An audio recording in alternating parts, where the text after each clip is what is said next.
I think I'm going to go with Grand Theft Auto. Another franchise that I don't like. Uh, but I was gonna say. I think it's gonna make it pretty far in the voting as well too. I've tried these games so many times, man. It has been a difficult journey with the Grand Theft Auto games, man. They're just not for me. They're too massive. They're too massive. They really are. So, all right, Will, what do you got next? Definitely Tomb Raider. Okay.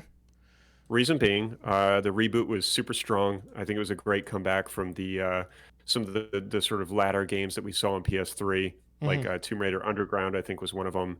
Not so hot, from what I understand. But yeah, reboot really helped to relaunch the series. And even though both of us have not played Rise of the Tomb Raider or Shadow of the Tomb Raider, they look really promising. And if they're anything like the original reboot, then I think that's definitely worth putting in the bracket there.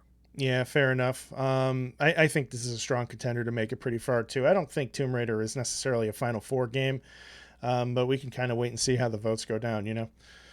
Yeah, certainly. Let's see here. So we have left on the board. We have Spyro the Dragon, Tetris, Crash Bandicoot, Soul Calibur, Warcraft, Animal Crossing, and Halo.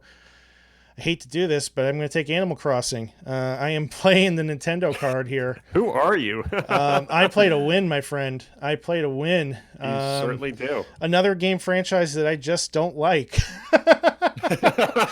I mean, it just, these games are just not for me. I've tried Animal Crossing in various forms. I don't get it, but I know that it has been a source of huge relief for a lot of people, especially during quarantine, particularly the new Animal Crossing game.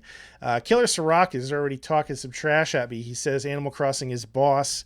I'm like, yeah, that's why I picked it, but I still hate it. So, you know what's funny, dude, is like every time Laura and I would play Mario Kart 8 and we would go to the Animal Crossing stage, I would always utter something like, "What is this McDonald's play shit?" Like some stupid comment because I don't do like kid shit, you know what I mean? Yeah. So sorry, but I tend to be like kind of an old man about shit like that. Fair enough. All right, Will, you're up, man. What's your next pick?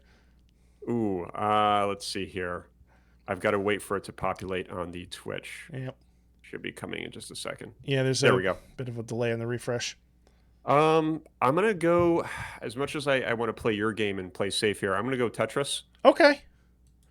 Yeah, Tetris I think is a good choice. Tell me about that. I mean, a tried and true game loop, right? You know, everybody likes Tetris for the most part. I think it's highly addictive, which is a good thing. Keeps people coming back. And with Tetris Effect, I mean, man, what an experience that game is. You know, a game that I got to witness my own wife get, you know, just completely destroy me at. She should be MLG, man, with that game. She has MLG status. I'll never forget the time that she loaded it up and I was like, oh my God, like I'm dealing with a Tetris prodigy. I'm married to one. Yeah. So yeah, no, but amazingly Zen-like experience as well, which we've spoken about before, and I think it's a strong contender for the bracket. Yeah, fair enough. All right, let's see here. I guess it's time to jump on Halo. I hate picking it so far down the bracket, but you know, this is a really tough conference. But I mean, how can you? Halo, man, is such an iconic franchise, especially for the Xbox platform. And you and I have had so many wonderful memories with this game over the years. I'm absolutely super excited to check out Halo Infinite when that comes out. But right now, I'm voting on nostalgia and awesomeness and go Master Chief. That's all I'm going to say.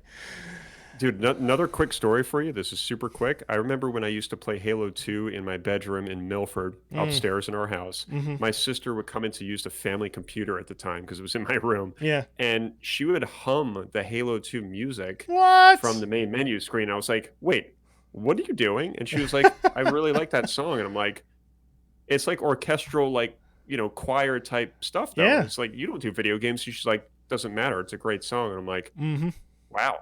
And I still remember that to this day. That's awesome. It's a great theme, man. It is. You know the theme. Oh, yeah. I mean, it's in my head right now. Oh, gives you chills. Yeah. Well, they don't. I'm not allowed to sing anymore. But anyway. All right, Great man. choice. What's your next pick?